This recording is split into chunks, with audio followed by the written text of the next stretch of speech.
Hi friends, welcome back to my channel. ఈరోజు మీకు ఈ సీరియల్లో ఏం జరిగిందో తెలుసుకోవాలి అనుకుంటున్నారా? అయితే వెంటనే మనం సీరియల్లోకి వెళ్ళిపోదాం. ఇక అపర్ణ అయితే గదిలో చాలా బాధగా కూర్చుని ఉంటుంది. అపర్ణ అలా కూర్చోవడంతో సుభాష్ అపర్ణ అని పిలవడంతో అపర్ణ మాత్రం సుభాష్ వైపు సీరియస్గా చూస్తుంది. అపర్ణ, నేను చేసింది తప్పే. నేను నిన్ను చాలా బాధ పెట్టాను.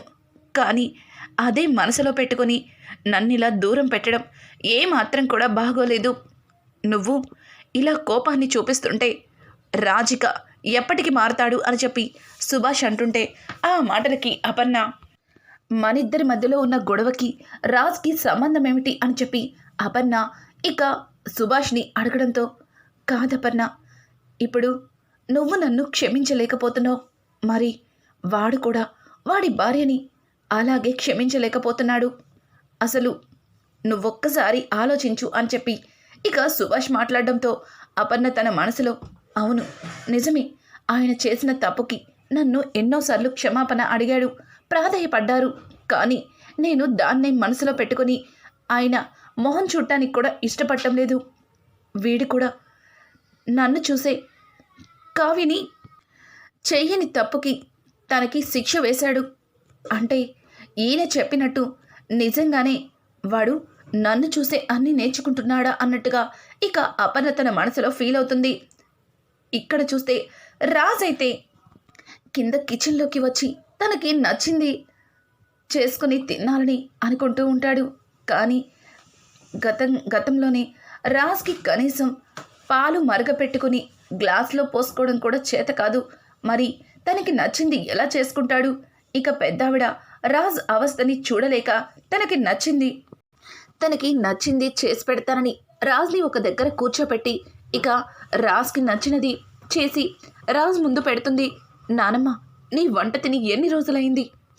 ఈ రకంగా అయినా సరే నీ చేతి వంట తినే అదృష్టం వచ్చింది అని చెప్పి రాజ్ అయితే ఇందిరాదేవి పెట్టిన భోజనాన్ని ఆవురావురమంటూ ఫాస్ట్గా తినేస్తుంటాడు. ఇక ఇందిరాదేవి రాజ్ పక్కన కూర్చుని, నాన్న రాజ్, ఎన్నాళ్ళిలా చెప్పు, నువ్వు తప్పుడు నిర్ణయం తీసుకున్నావని నేనెప్పుడు కూడా అనను. కానీ నువ్వు ఏం చేస్తున్నావనేది ఒక్కసారి ఆలోచించు. చెప్పు ఒక్కసారి, నిజంగానే కావ్య తప్పు చేసిందని నువ్వు మనస్ఫూర్తిగా నమ్ముతున్నావా? ఇంట్లో జరిగిందంతా తెలుసుకున్నావు, తెలియక ఒక నిర్ణయం తీసుకున్నావు. అంతా తెలిసిన తర్వాత కూడా నువ్వు కావ్యని ఇంకా వాళ్ళ పుట్టింట్లో వదిలేయడమే అంత మంచిది కాదు అని చెప్పి ఇందిరాదేవి రాజ్కి కావ్య గురించి నచ్చ చెప్పడానికి ప్రయత్నిస్తుంది. రాజ్ భోజనం పూర్తయిన తర్వాత, నానమ్మ, నువ్వు ఆ కళావతి గురించి ఏం చెప్పినా నేను వినదలుచుకోలేదు. మీ అందరి మాట ప్రకారం ఆ కళావతిని తీసుకురావడానికి వెళ్ళాను. కానీ దానికి ఎంత పొగరో మీకు తెలీదు. అది ఏం మాట్లాడిందో మీకు చెప్పలేను అని చెప్పి రాజ్ అక్కడి నుంచి ఇక తన గదిలోకైతే వెళ్ళిపోతాడు. ఇంకా ఉదయాన్నే హాల్లో అందరూ కూర్చుని ఉంటారు.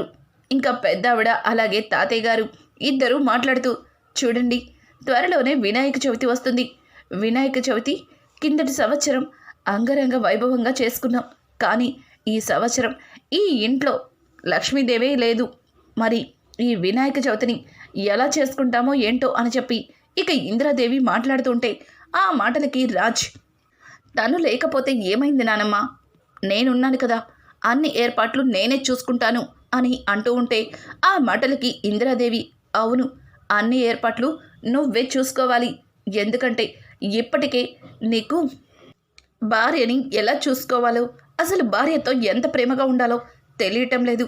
కనీసం ఆ వినాయకుడి పూజ చేస్తేనేమో నీకు బుద్ధొస్తుంది అని చెప్పి ఇందిరాదేవి మాట్లాడడంతో, నానమ్మ, నాకు ఏంటి నానమ్మ నువ్వు అని చెప్పి ఇక రాజ్ మాట్లాడుతూ ఉంటే పక్క నుంచి అపర్ణ, తప్పేముంది, అత్తయ్య గారు చెప్పిన దానిలో తప్పేముంది, నువ్వు కావ్య పట్ల ఎలా ప్రవర్తించావు నీకు తెలీదా? వాళ్ళింటికెళ్ళి కావ్యని తీసుకురమ్మంటే చెక్కు మీద సంతకాలు పెట్టి కిరాయి పెళ్ళంగా రమ్మంటావా అని చెప్పి ఇక అపర్ణ అయితే రాజ్ని చెడమడ తిట్టేస్తుంది. రాజ్, ఓ అయితే ఆ కళావతి మొత్తం చెప్పేసిందనమాట. ఇంకేం చెప్పింది? నా మీద చాడీలు అని చెప్పి రాజ్ సాగతీస్తూ ఉంటే దానికి అపర్ణ, రే, నా కోడలు సంస్కారం ఉన్నదిరా. నీలాగా నోటికి వచ్చినట్టు వాగేసి ఆ తరువాత నేనే తప్పు చెయ్యలేదు అన్నట్టుగా మాట్లాడే వ్యక్తి కాదు. తనేం నాకు చెప్పలేదు అని అంటుంటే, మరి తనేం చెప్పకపోతే అక్కడ నేనన్న మాటలన్నీ నీకెవరు చెప్పారు అని అడగడంతో దానికి పక్క నుంచి రుద్రాణి అయితే, ఇంకెవరు చెప్తారు, ఆ కనకం వచ్చి చెప్పింది. ఉదయం వదన్ని పలకరించడానికి వచ్చింది. వచ్చినది వచ్చి చూసెళ్లకుండా తన ఇష్టం వచ్చినట్టు నీ గురించి చాడీలు చెప్పి వెళ్ళింది రాజ్ అని చెప్పి రుద్రాణి చాలా పొగరుగా మాట్లాడుతుంది. రుద్రాణి తను చాడీలు చెప్పిందో వీడు అన్న మాటలే చెప్పిందో వాడికే తెలుస్తాయి, నువ్వేం చెప్పక్కర్లేదు అని చెప్పి అపర్ణ రుద్రాణి మీద గట్టిగా అరుస్తుంది. రాజైతే, నానమ్మ వినాయకుడి పూజకి కావలసినవన్నీ అన్నీ నేనే చూసుకుంటాను, మీరిక ప్రశాంతంగా ఉండండి అని చెప్పడంతో దానికి పక్కనే ఉన్న సీతారామయ్య, రే రాజ్, కిందటి సారలాగే వినాయకుడి విగ్రహానికి గోల్డ్ జ్యువెలరీ వేస్తానని చెప్పి విగ్రహాన్ని ఆభరణాలు లేకుండా తీసుకొచ్చో, మళ్ళీ ఇప్పుడు అట్లాంటి చెత్త పనులన్నీ చెయ్యొద్దు అని అంటుంటే దానికి పక్క నుంచి ప్రకాశం, ఈసారి గోల్డ్ కిరీటం పెడదాంరా, నువ్వు కిరీటాన్ని పెట్టించకు అని చెప్పి ప్రకాశం వెటకారంగా మాట్లాడతాడు. దానికి అందరూ కూడా నవ్వుతారు. ఇక స్వప్న అయితే, అమ్మమ్మ గారు, ఈ పూజకి కావ్యని కూడా పిలుద్దామా అని అడగడంతో దానికి అక్కడే ఉన్న ధాన్యలక్ష్మి, అందరూ పిలుచుకోండి, నా కొడుకుని మాత్రం ఎవరు పిలవకండి అని చెప్పి ఇక మూతి విరిచి మాట్లాడుతుంది. చూడు ధాన్యం, ఈ ఇంటి పిల్లలు లేకుండా ఈ ఇంట్లో పూజ ఎలా జరుగుతుందనుకుంటున్నావు? ఈ పూజకి అందరూ రావాల్సిందే. రాజ్, నువ్వే ఎలా అయినా సరే వినాయక చవితి రోజు కావ్యని పూజకి తీసుకురావాలి అని అనడంతో, నానమ్మ ఏం మాట్లాడుతున్నారు? ఇంతకు ముందే చెప్పాను కదా, ఆ కళావతి నేను వెళ్ళి పిలిస్తే రాదు, అసలు దానికి ఇక్కడికి వచ్చే ఉద్దేశం కూడా లేదు, ఎందుకు మీరు తనని ప్రతిసారి పిలుస్తా అంటారు అని చెప్పి రాజైతే చిరాగ్గా మాట్లాడతాడు. ఆ మాటలకి అక్కడే ఉన్న అపర్ణ, ఎందుకు రాదురా, ఎందుకు రాదు? నువ్వు చేసిన తప్పుని ఒప్పుకుని తనకి క్షమాపణలు చెప్తే ఎందుకు రాదు చెప్పు, కానీ నువ్వు ఆ పని ఎన్నటికీ చెయ్యలేవు కదా. ఛీ, నా కోడలు లేకుండా ఈ ఇంట్లో నేను వినాయకుడి వ్రతాన్ని ఎలా చేసుకుంటా అనుకుంటున్నావు, ఎలా సంతోషంగా ఉంటా అనుకుంటున్నావు అని చెప్పి ఇక అపర్ణ చాలా బాధగా తన గదిలోకైతే వెళ్ళిపోతుంది. సుభాష్, రాజ్, మీ మమ్మీ చూసావా ఎంతలాగా బాధపడుతుందో? తన బాధని చూసి కూడా నువ్వు నీ భార్యని తీసుకురాకుండా ఇలా తనని బాధ పెట్టడం నాకేమాత్రం కూడా నచ్చలేదు అని చెప్పి సుభాష్ కూడా రాజ్ వైపు మాట్లాడుతూ చాలా కోపంగా అక్కడి నుంచి లేచి వెళ్ళిపోతాడు. ఇక రాజ్ తప్పని పరిస్థితుల్లో వినాయకుడి విగ్రహాన్ని కావ్య వాళ్ళ దగ్గరే కొనాలని, ఆ విగ్రహం వంకతో కావ్యని ఎలా అయినా సరే తిరిగి మళ్ళీ తన ఇంటికి తీసుకురావాలని రాజ్ తన మనసులో గట్టిగా అయితే అనుకుంటాడు. సరే, మీరందరూ అన్నట్టు ఆ కళావతిని తీసుకొస్తాను, కానీ ఆ కళావతి ఏమన్నా బెట్ చేస్తే మాత్రం ఊరుకోను అని అంటుంటే అక్కడే ఉన్న ఇందిరాదేవి అయితే, రే, నువ్వు అన్ని విధాలుగా కావ్యకి క్షమాపణలు చెప్పి తనని తీసుకురా, రానంటే 4 తగిలించైనా ఈడ్చుకురా, అంతేగాని అలా భార్యని పుట్టింట్లో వదిలేసి ఇక్కడ ఏదో సాధించిన వాడిలాగా మా కళ్ళ ముందు మనసులో చాలా బాధ పెట్టుకుని తిరుగుతున్నావు చూడు, అది ఏ మాత్రం కూడా బాగోలేదు అని చెప్పి ఇక ఇందిరాదేవి చెప్తుంది. ఏంటి నానమ్మ, బతిమలాడితే రాకపోతే 4 తగిలించచ్చా అని అడుగుతూ ఉంటే, రే, అదేదో మాట వరుస కన్నాను, నువ్వు దాన్ని గుర్తుపెట్టుకొని మిగతావన్నీ మర్చిపోవద్దు అని చెప్పి ఇక ఇందిరాదేవి అక్కడి నుంచి వెళ్ళిపోతుంది. రాజైతే వినాయకుడి విగ్రహం వంకతో కనకం ఇంటికైతే వెళ్తాడు. ఇక అక్కడ ఉన్న కృష్ణమూర్తి రాజ్ని చూసి, అల్లుడి గారు మీరొచ్చారేంటి అని అంటుంటే, అవును, నేను రావాల్సిన టైం వచ్చింది కాబట్టి వచ్చాను. ఇంతకీ నేను స్పెషల్గా ఆర్డర్ ఇచ్చిన వినాయకుడి విగ్రహం తయారైందా లేదా అని అడగడంతో, అల్లుడు గారు, మీరు నాకు వినాయకుడి విగ్రహాన్ని ఆర్డర్ పెట్టారా? నాకు ఎప్పుడు పెట్టారు అని చెప్పి కృష్ణమూర్తి కాస్త తడబడుతూ అడుగుతుంటాడు. దానికి నేనేం పెట్టలేదులే, మా మేనేజర్ ప్రసాద్ వచ్చి విగ్రహాన్ని ఆర్డర్ పెట్టాడు కదా అంటే, ఓ ప్రసాద్ గారు పెట్టిన విగ్రహమా? ఇదిగోండి సార్, మీకోసం స్పెషల్గా రెడీ చేశాం అని చెప్పి ఇక కావ్య వెంటనే కనకాన్ని కృష్ణమూర్తిని పక్కకు జరిపి రాజ్ని సార్ సార్ అని పిలుస్తుంది. ఏయ్ ఏంటి కొత్తగా ఈ పిలుపు, సార్ అంటున్నావేంటి అని అంటుంటే, కస్టమర్ దేవుళ్ళని మరి రెస్పెక్ట్ ఇచ్చే పిలవాలి కదా, మీరిప్పుడు మాకు కస్టమర్, మా విగ్రహం కోసం వచ్చారు, మిమ్మల్ని అమర్యాదగా పిలిచి బాధ పెట్టకూడదు కదా అని చెప్పి రాజ్ని ఇక ఇంకాస్త కోపం ఎక్కువ వచ్చేలాగా మాట్లాడుతుంది. ఏయ్ ఏంటే నువ్వు ప్రతిసారి మీ ఇంటికి వస్తున్నానని రెచ్చిపోతున్నావు అని అంటుంటే, చూడండి సార్, ఇంకొకసారి నన్ను ఏమే వస్తాయంటే చూస్తూ ఊరుకోను, నేనేమి మీరు కట్టుకున్న పెళ్ళాన్ని కాదు అని అంటుంటే, మరి ఎవరు అని చెప్పి రాజ్ గట్టిగా కావ్య వైపు చూస్తూ అడుగుతాడు. కావ్య, చూడండి, ఒకప్పుడు మీకు భార్యనే, కానీ ఇప్పుడు అవేవి కాదనే కదా నా పుట్టింటికి వచ్చేసాను. ఇప్పుడు మీరు అదే విషయాన్ని గుర్తుపెట్టుకుని రావే పోవే వసే అంటే ఎవరు వినడానికి ఊరుకోవడానికి ఇక్కడ సిద్ధంగా లేరని చెప్పి కావ్య మాట్లాడుతూ ఉంటుంది. దీనికి క్షమాపణలు చెప్పి దీన్ని ఇంటికి తీసుకొస్తానని మళ్ళీ ఇంటి దగ్గర అందరికీ మాటిచ్చాను. మొదట్లోనే ఇది నాతో గొడవ పడుతుంది, ఇప్పుడు దీనికి ఏం చెప్పి తీసుకెళ్లాలో అని చెప్పి రాజ్ ఆలోచిస్తూ ఉంటాడు. ఇంతలో అక్కడికి సందీప్ అయితే వస్తాడు. సందీప్ని చూసిన కావ్య చాలా సంతోషిస్తూ, రండి సందీప్ గారు, ఇలా వచ్చారేంటి అని అంటుంటే, అమ్మ కావ్య, నువ్వు ఉద్యోగం కోసం నన్ను అడిగావు కదమ్మా, నీకు మంచి గుడ్ న్యూస్ తీసుకొచ్చాను అని అంటుంటే, రాజ్ అలాగే కృష్ణమూర్తి అదే టైంలో టీ తీసుకొచ్చిన కనకం అందరూ కూడా సందీప్ వైపు ఆశ్చర్యంగా చూస్తారు. ఇక సందీప్ అయితే, అమ్మా, సామంత్ గ్రూప్ ఆఫ్ కంపెనీకి మీరు డిజైనర్గా చేస్తారా అని అడగడంతో ఒక్కసారిగా పక్కనే ఉన్న రాజ్, ఏయ్ అది మా కంపెనీని ఢీకొట్టాలని ఎన్నో ప్రయత్నాలు చేసింది, అట్లాంటి కంపెనీకి నా భార్య అందుకు డిజైనర్గా వెళ్తుంది, నీకేమన్నా పిచ్చా మెంటలా అని చెప్పి రాజ్ అయితే ఇక సందీప్ మీద సీరియస్ అయిపోతుంటాడు. కావ్య, చూడండి, అది ఒకప్పుడు, ఇప్పుడు నేను కృష్ణమూర్తి కనకం వాళ్ళ కూతుర్ని, ఈ మధ్యతరగతి కుటుంబంలో నేను ఉద్యోగం చేయడం మాకు చాలా ముఖ్యం. సందీప్ గారు, మీరు వెళ్ళండి, తర్వాత నేను మీకు ఫోన్ చేస్తాను అని చెప్పి ఇక కావ్య సందీప్ని అక్కడి నుంచి పంపించేస్తుంది. రాజేటి, ఒసై ఏంటి, మన కంపెనీని దెబ్బ కొట్టాలనుకున్న కంపెనీకి డిజైనర్గా వెళ్తావా, నీకేమన్నా పిచ్చి పట్టిందా అని చెప్పి రాజైతే కావ్యని నిలదీస్తాడు. కావ్య, చూడండి, మన కంపెనీనా, నాకు కంపెనీలు ఉంటే ఇలా ఉద్యోగం కోసం ఎందుకు వెళ్తాను, అలాగే మట్టి పిసుకొని బొమ్మలకి రంగులు ఎందుకు వేసుకుంటాను, మీరు అపోహ పడుతున్నట్టున్నారు, నాకు ఏ కంపెనీలు లేవు, ఒక సామాన్యమైన కృష్ణమూర్తి కనకం వాళ్ళ కూతుర్ని నేను అని చెప్పి రాజ్కి మళ్ళీ నొక్కి పెట్టి చెప్తుంది.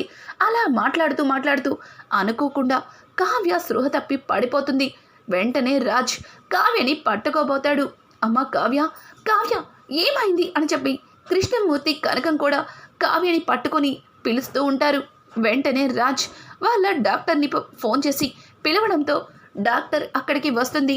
బెడ్ మీద ఉన్న పడుకున్న కావ్యని చూసి, ఏమైంది అని అంటుంటే, చాలా గట్టిగా మాట్లాడింది, పెద్ద వాయిస్ రేస్ చేసి ఉన్నట్టుండి, ఇదిగో ఇలా స్పృహ తప్పి పడిపోయింది, ఏం జరిగిందో ఏంటో ఒక్కసారి చెక్ చేయండి డాక్టర్ అని చెప్పి ఇక రాజ్ అయితే డాక్టర్తో మాట్లాడుతుంటాడు.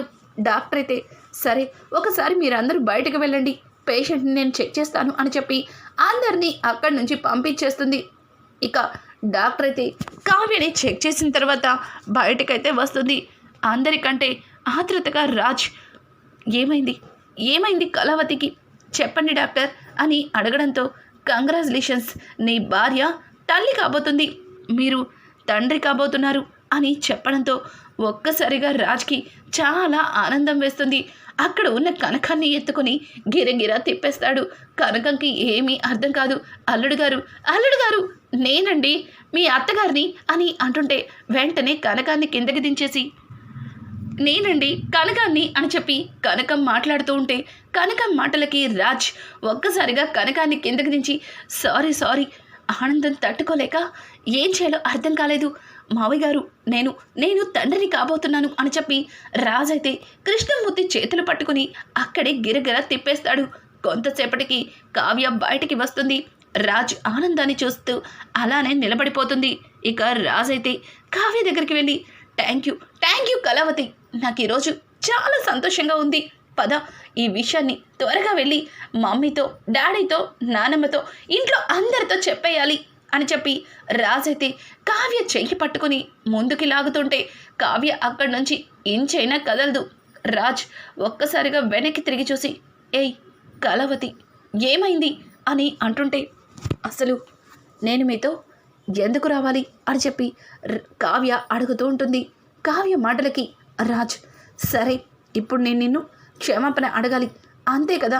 కావ్య రెండు చేతులు పెట్టుకుని కళావతి నన్ను క్షమించు, నిజంగా నీ మనసుని చాలా బాధ పెట్టాను, నేను చేసింది తప్పే, నా ఈగోతో నీకు క్షమాపణ చెప్పకుండా ఇంటి నుంచి వెళ్ళిపోయేలా మాట్లాడాను, చాలా ఇంకా ఏమైనా కావాలా చెప్పు, అవసరమైతే నీ కాళ్ళు పట్టుకుంటాను.